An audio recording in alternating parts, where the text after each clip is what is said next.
Imbes na isang bagsak ng mahigit 5 pisong oil price hike, hinati po sa dalawa ang taas presyo sa langis para sa linggong ito at posibleng tuluyan niyang makaapekto sa presyo ng mga bilihin kung magtutuloy-tuloy ang tensyon sa pagitan ng Iran at Israel.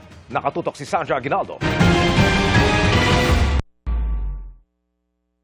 Sa pulong nila, pinakiusapan ng Department of Energy ang mga kinatawan ng oil companies na utay-utayin ang oil price hike ngayong linggo.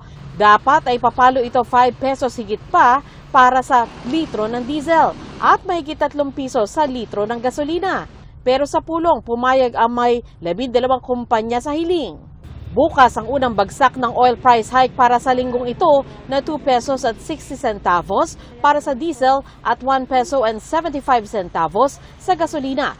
Pareho ang halaga ng sunod na bagsak sa Huwebes. They were also willing to expand their promotions and discounts for PUVs or yung mga jeep natin. Tugon ng mga transport groups sa ipatutupad na staggered oil price hike. Parang ang gusto nga palabasin, may utang na loob tayo dahil hindi biglaan. Ang isinsya nun, parang bibitayin ka ng January, gawin nating Marso para hindi bigla. Pero isinsya nung bitay ka pa rin. Wala ring garantiyang hindi masusundan ng malakihang taas presyo, lalo't patuloy ang tensyon sa Middle East. We will continue to request as much as they could if it's possible. Panawagan naman ng DOE sa mga pribadong motorista magtipid sa konsumo. Hinihikayat din ang mga may kaya na gumamit ng electric vehicles. Bagamat sinisikap ng gobyerno na mapigilan ang epekto ng oil price hike sa publiko, isa raw sa mahirap mapigilan ay ang epekto nito sa presyo ng bilihin na kailangang i-transport patungo sa mga pamilihan.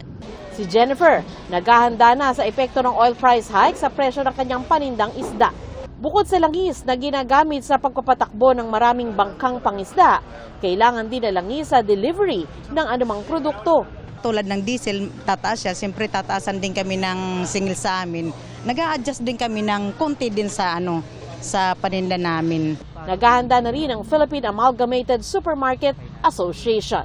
Of course, kapag tuloy-tuloy ito at tataas ang presyo dahil sa nangyayari sa Middle East, pwedeng they might have to adjust somewhere along the way. As to when, that's a management decision. As to how much, again, it's management decision. Para sa GMA Integrated News, Sandra Aguinaldo, Nakatutok, 24 Oras.